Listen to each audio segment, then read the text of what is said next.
She wasn't breathing right. Her eyes rolled back. The baby bottle slipped from her hands and hit the floor. And in that moment, the woman America watched fall in love on TV was on the kitchen tiles, gasping for air. Alexei froze for half a second, then screamed her name. He thought he lost her. The house that once filmed baby laughs and pajama dances had gone completely still. The woman he married, the mother of his 3 children, wasn't responding. He clutched her wedding ring in the ER and begged whatever power would listen not to let his boys grow up without their mom. But here's what no episode ever showed you. Lauren's near-death wasn't just a health scare. It sparked the one crisis their perfect couple image couldn't dodge. Love met life support, and the brand they built on being relatable cracked right through its core. If they survived the heart failure, could they survive what came next? On a show filled with drama, breakups, late-night screaming matches, and enough red flags to start a carnival, Lauren and Alexei were different. They were the calm in the chaos. From their first appearance on 90 Day Fiancé, fans were hooked on how normal they seemed. No cheating scandals, no public meltdowns, no storming out of interviews. Just a sweet American woman falling for a soft-spoken Israeli paramedic on her birthright trip. It felt genuine. It felt easy to root for. And for a while, it kind of was. They married, moved to Florida, and started a family. Just like that, they became a real-life spin-off machine. Season after season, the Bravarniks came back. Pillow talk, happily ever after the 90 days. TLC couldn't get enough. Fans couldn't either. They were funny, relatable, and seemed like they were still in love even after cameras packed up. Especially once babies started arriving, one after another. Shay, Asher, Ariel, each with their own cute Instagram moments and coordinated onesies. What made them stand out wasn't flash. It was the fact that they weren't trying too hard. Or at least, not at first. There was something comforting about seeing 2 people making grilled cheese sandwiches in matching socks during filming breaks. They weren't chasing fame the way others in the franchise were. No chaotic press, no exclusive tabloid scandals, at least for a few years. But slowly, the vibe shifted. Their pages started to look less like family photo albums and more like pop-up ads. One week it was skincare, next week baby wipes, then beard oil, rechargeable toothbrushes, mold cleaners, gummies for postpartum weight loss. Of course, people need to earn a living, no judgment, but the volume hit a level that fans couldn't ignore. They started noticing Lauren tagging brands more than family. Every other story had a swipe link. Even newborn updates started to feel like product placements. Some stuck around and said, "Let her do her. She's a mom of 3. Let her hustle."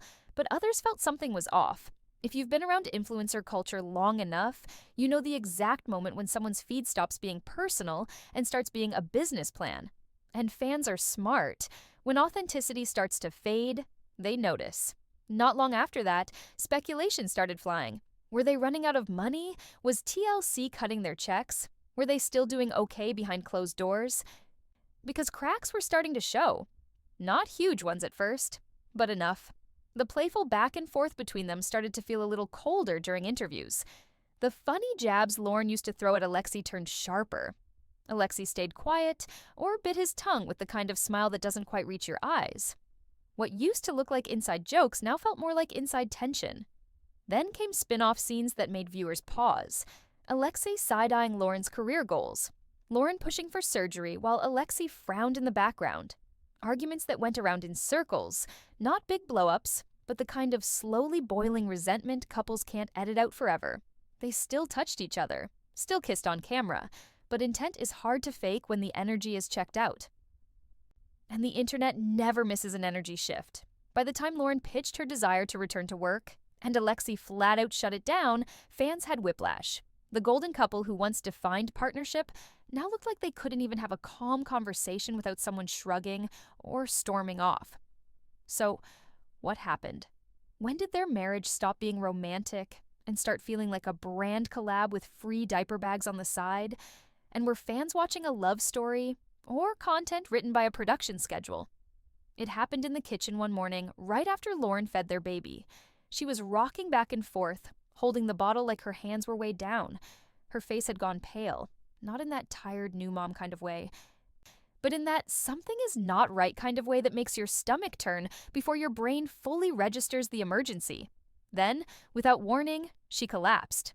There was no dramatic music, no monologue, no confessionals, just glass shattering, something hitting the floor, probably her phone, maybe the bottle, and the sound of Alexei yelling her name louder than he'd ever said it before. He rushed to her side. Her lips were trembling, her breath uneven, eyes unfocused, not tired, not faint. She was fading fast, choking out silent gasps, blinking like she didn't know where she was. It didn't look like a panic attack. It didn't look like exhaustion.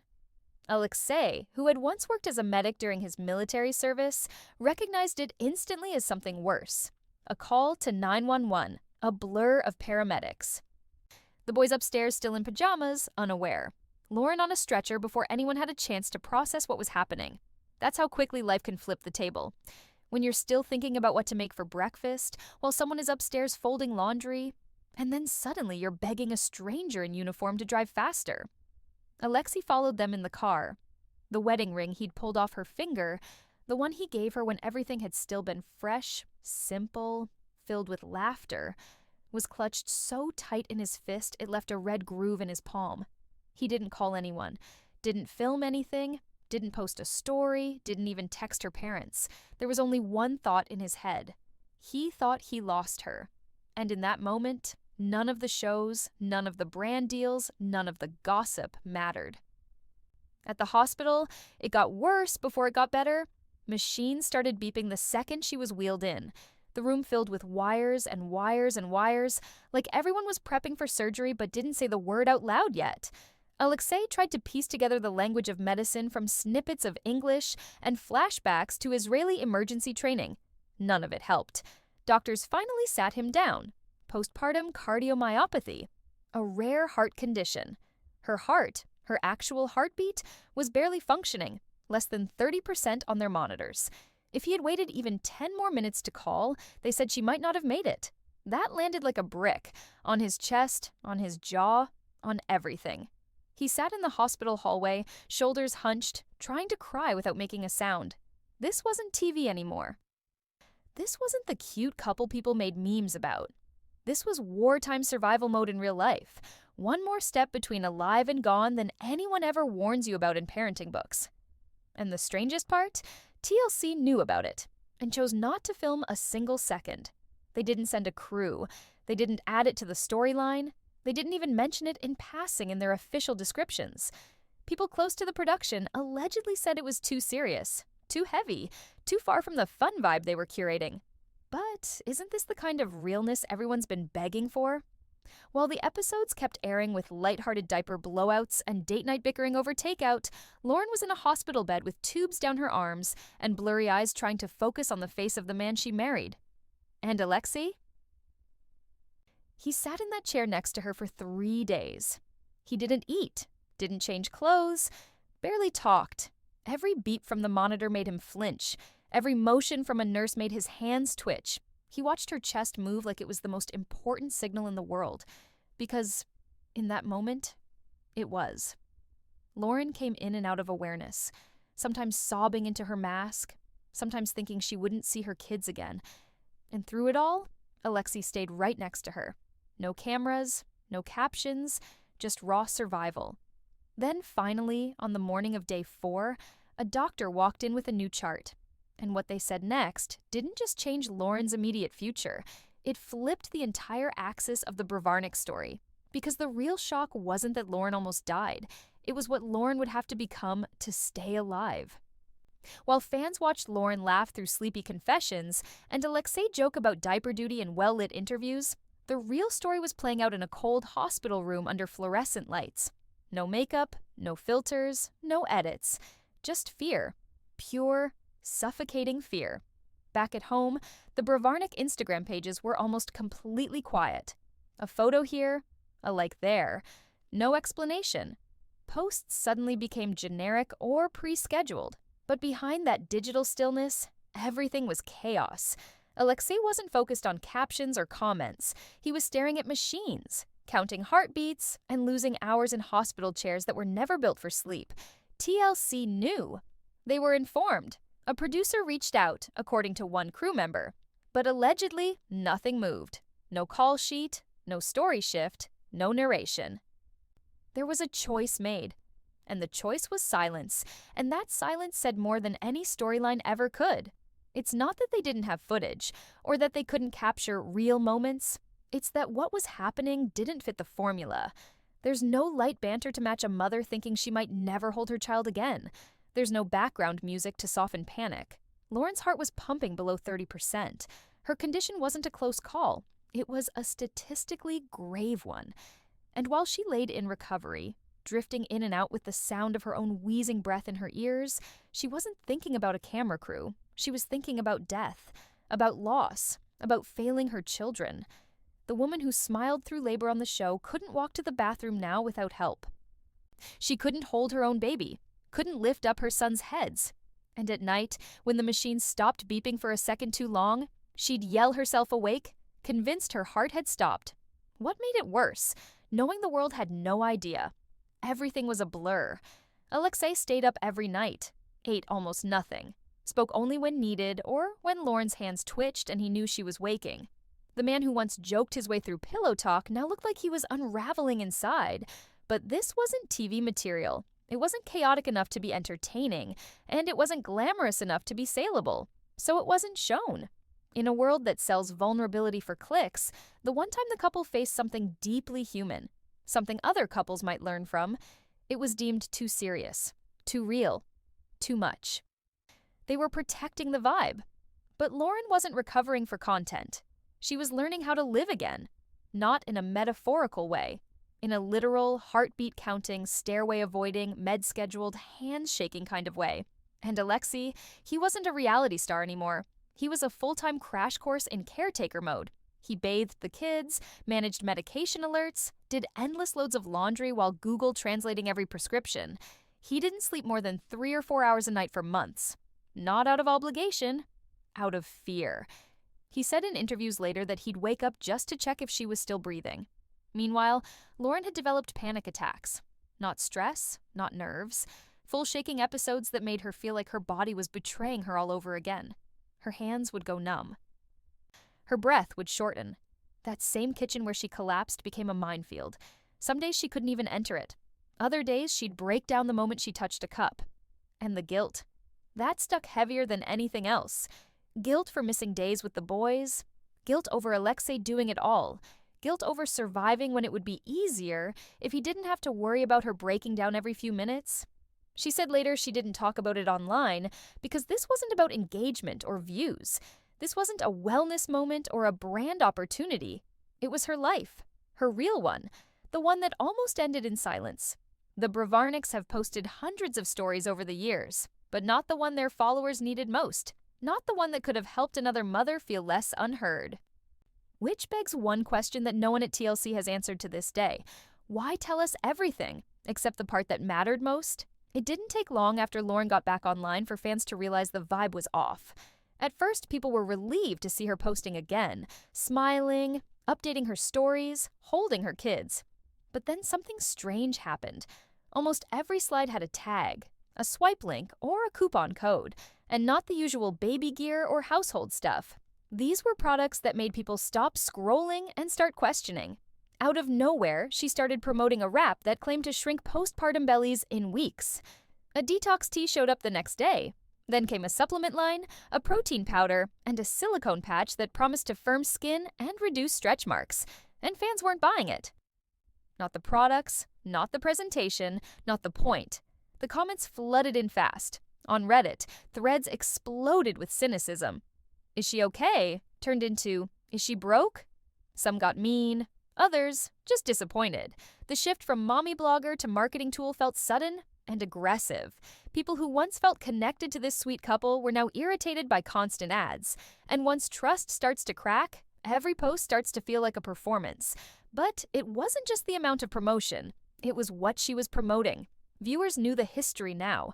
Lauren had just survived a near-death postpartum condition. To turn around and market rapid recovery products felt off. Not illegal. Not even against guidelines. But emotionally, it rubbed people the wrong way. Women in the comments started calling it out directly. Mothers who had followed her for inspiration felt misled. They wrote things like, "Shame on you for pushing this on vulnerable moms," or You almost died from a heart condition, and now you're selling flat tummy wraps? One particularly viral tweet simply said, "You can't cry in one post and shill protein gummies in the next. Pick a lane." Lauren stayed quiet at first, probably hoping it would pass, but the DMs and tagged comments piled up. Then came the video. One fan left a comment on her live asking, "Why so many ads lately?" And Lauren snapped. No pause, no filtered answer. She looked into the camera and said, "Because we have kids to feed. If you don't like it, you can unfollow." That single sentence echoed across every fan page and Reddit board within hours. People replayed it, quoted it, turned it into TikToks.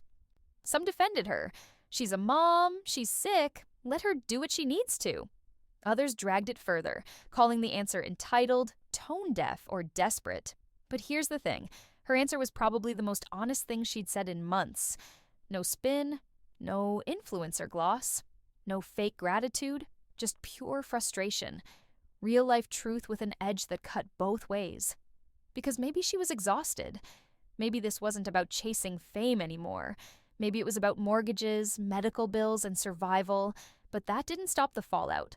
Longtime supporters unfollowed. Brands went quiet. Her comments section turned into a war zone. And for the first time, the curated image of the perfect 90-day couple looked completely out of sync with the story the audience was seeing play out in real time. I mean, they used to laugh just sitting next to each other. Even in the early spin-offs, before the edits got tighter and the filters got heavy, you could tell the smiles were real. Alexei teasing Lauren about her loud family. Lauren making fun of Alexei's obsession with folding towels perfectly. It was all simple and sweet, but scroll through their recent appearances, and that old spark looks more like something trapped in muscle memory. They still touch hands, still sit close, still post. But the connection, it's not screaming love anymore. It's looking more like maintenance, like obligation, like they know we're watching. Their show, after the 90 days, was supposed to be raw insight into new parent life. Instead, it's felt more like a reel of unresolved tension with a few diaper jokes thrown in. The bickering isn't shocking anymore. It's exhausting. Lauren wants to work again. Alexei resists. Lauren expresses feeling unseen. Alexei says, "We've talked about this." The arguments loop in circles, scenes stitched together with long sighs and distracted facial expressions. Some fans started to wonder out loud whether these disagreements were even real or just filmed to keep their slot in the franchise. But others argued that's exactly the problem. They were too real. Because when the same argument drags across seasons, it stops being TV drama and starts looking like a silent cry for help.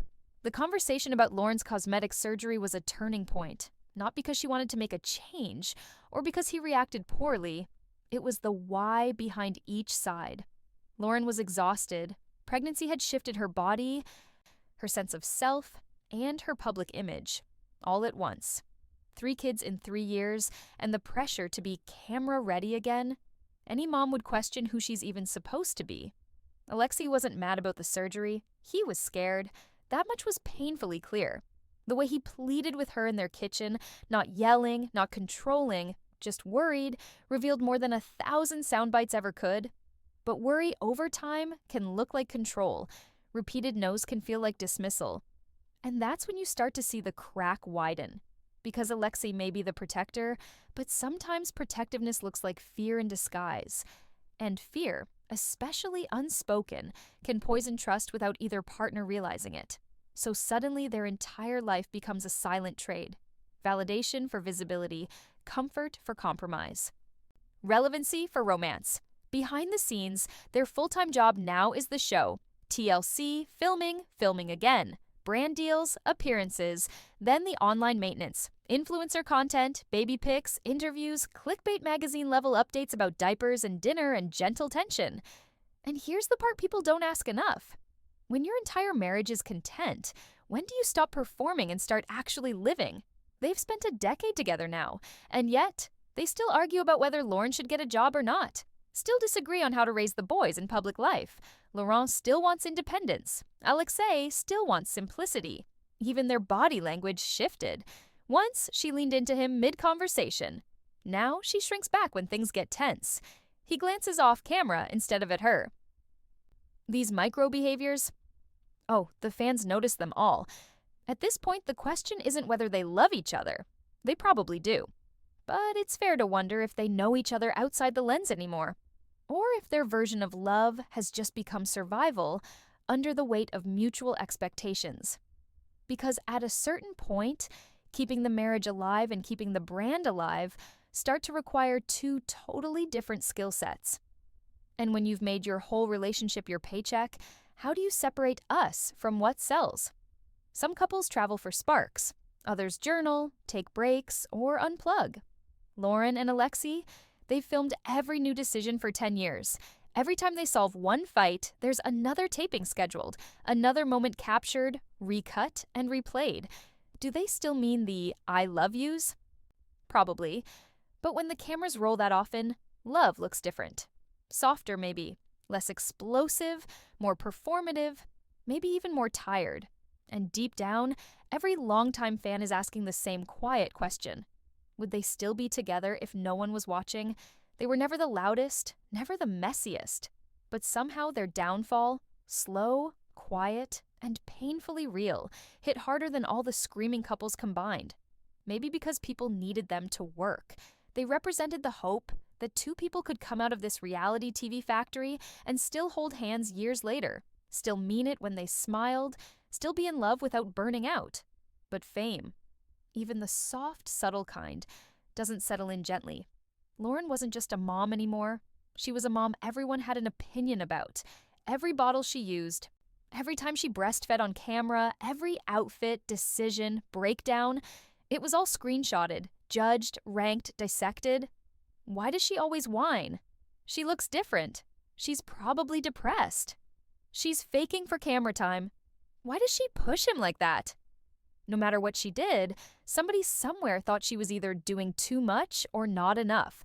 The mommy influencer role turned toxic real fast. And once a platform grows bigger than the person, people stop offering grace and expect a performance. Reddit threads swirled, some cruel, others curious. Instagram got messier. YouTube channels, even the nice ones, threw in side eyes. Some painted Alexei as the burned-out husband who secretly resented her fame. Others saw Lauren as the tired woman clinging to a digital identity, afraid to disappear. And fans, as always, split into factions. The loyalists defended her. She's been through hell. Let her post belly bands if it pays the bills. The critics didn't hold back. This is the cost of being fake online. They sold their marriage and now they're stuck. Then there were the quiet fans, the longtime watchers, the ones too tired to argue, who simply whispered in private conversations, "This doesn't feel right anymore." What none of them saw, or maybe chose to ignore, is that Alexei was cracking too. Because masculinity doesn't get a spotlight in reality TV unless it's angry. And Alexei was never angry. That, ironically, may have been his downfall. He held in the stress, took on the pressure, protected Lauren at all costs, absorbed her breakdowns, met her silence with space, and carried their family behind the scenes. But that kind of silent endurance starts to rot you if you never get to breathe. And maybe that's what we've been watching. Not a sudden breakup, but a slow erosion. Lauren rising, reshaping, figuring out who she is after 3 kids and a trauma that nearly killed her. Alexei, exhausted, adjusting to a version of marriage that no longer feels like the one he signed up for. Together, still under contract, still on screen, still showing up, but behind the lens, possibly living parallel stories that no longer touch the way they used to. The internet always says it wants real. Raw, vulnerable, real.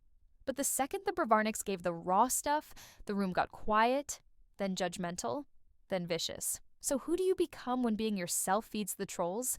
And who do you protect, your brand or your sanity? As Lauren's posts slowed slightly and Alexei popped up less and less, fans began whispering again.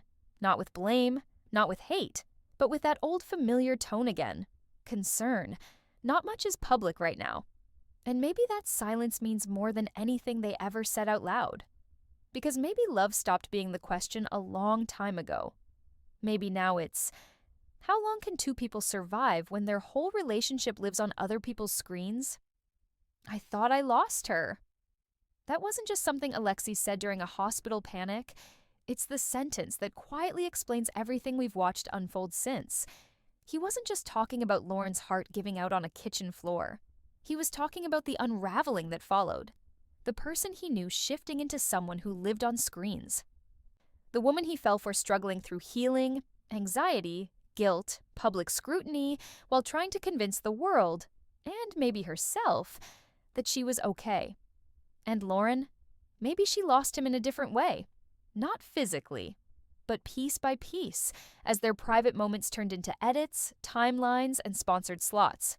When you're no longer allowed to feel something unless there's a caption for it, nothing stays organic for long. All those early wins, the family expansions, the first seasons, the fan love, were real. But so was the unraveling. It came slowly, then suddenly, like all things do after trauma. We opened with heart failure. But what was really at stake had less to do with medical charts and more to do with emotional survival. Could two people hold each other up with millions watching? Could honesty survive next to image? Could commitment survive next to commerce? They built a life on being the real couple. But when real got messy, real became inconvenient. Postpartum madness wasn't in the script. Medication, therapy, flashbacks, panic attacks, not upload-friendly. So they edited the truth, not to hide it, but to survive it. Now, the silence feels louder than ever, less curated, a little unfinished, like something they'd rather figure out somewhere private this time.